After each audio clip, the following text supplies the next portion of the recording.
Episode की शुरुआत वर्तमान के रशिया के मॉस्को शहर से होती है, जहां पर एजेंट रॉयस छुपते हुए किसी से मिलने के लिए जा रहा है।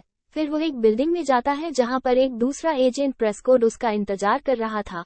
उससे मिलने पर वो एजेंट रॉयस को बताता है कि पूरी दुनिया में कई बड़े बड़े बम ब्लास्ट हुए हैं और जिनका संबंध स्कल्स नाम के एलियन से है। वे हम इंसानों के बीच रहकर उन कारनामों को अंजाम दे रहे हैं क्योंकि वे किसी भी इंसान का रूप धारण कर सकते हैं। वे कुछ सालों पहले हमारी धरती पर आए थे और वे इसी तरह के और बम ब्लास्ट करवा के एक दूसरे देशों को लड़वाना चाहते हैं। वो ये भी कहता है कि खतरा बहुत बड़ा है, इसलिए अब उन्हें निक फ्यूरी को धरती पर वापस बुला लेना चाहिए। लेकिन एजेंट रॉयस कहता है कि बिना सबूत के कैसे निक फ्यूरी को बुलाया जाए, जिस पर वो एक डिवाइस देता है जिसमें स्कल्स के अगले हमले के बारे में जानकारी है। लेकिन डिवाइस लेते ही रॉयस का व्यवहार बदल जाता है, जिससे एजेंट प्रेस्कोट को उस पर शक होता है और वो उस डिवाइस को उससे लेने लगता है, जिससे दोनों के बीच में लड़ाई होने लगती है। लेकिन एजेंट रॉयस आसानी से प्रेस्कोट को गन से शूट करके मार देता है और वो डिवाइस लेकर वहां से भागने लगता है।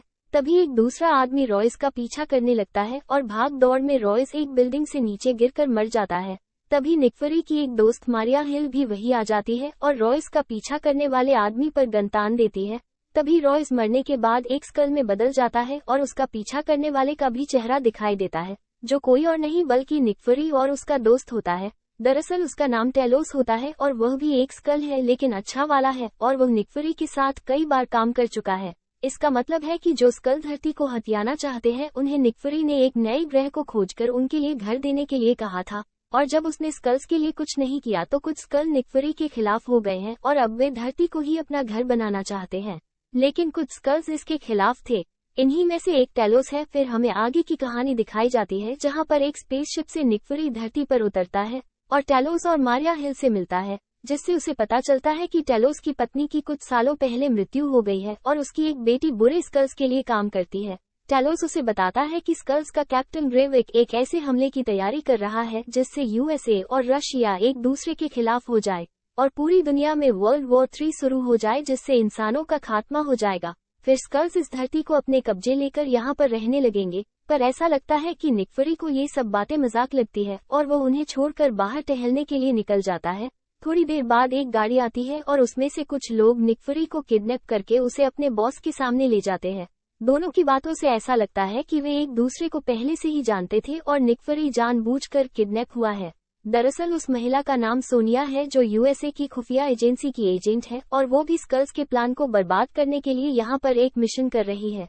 वो निक फ्यूरी के साथ काम करना चाहती है क्योंकि वो स्कल्स से बहुत ज्यादा नफरत करती है और उन्हें जड़ से मिटाना चाहती है। लेकिन निक फ्यूरी उसके साथ काम करने से मना कर देता है और वहाँ से चला जाता है।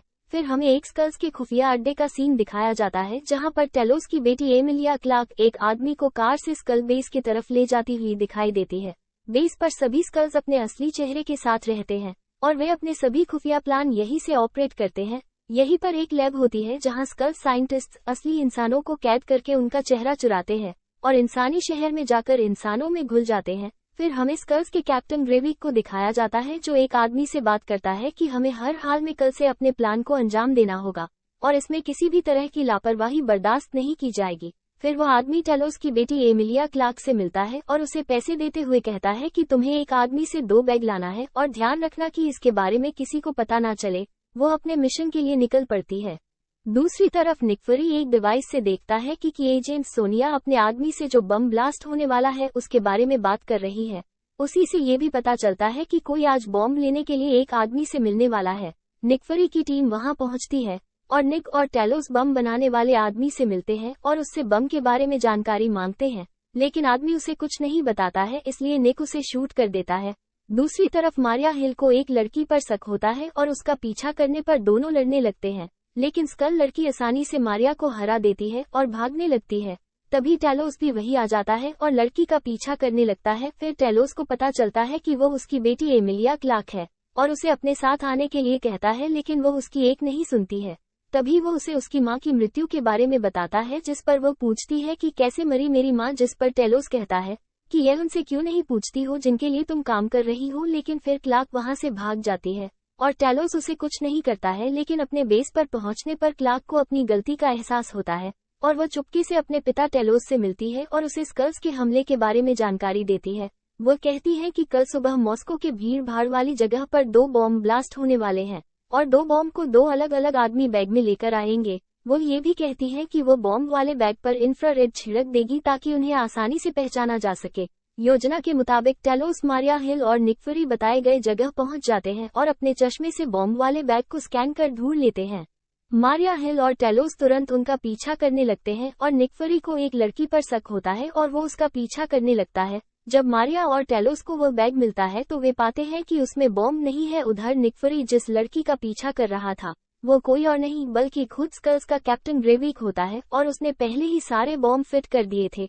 फिर वो एक एक करके सभी बॉम्ब को ब्लास्ट कर देता है जिससे पूरी जगह पर अफरा-तफरी मच जाती है। वहीं पर मारिया हिल भी होती है जो लोगों की मदद कर रही थी।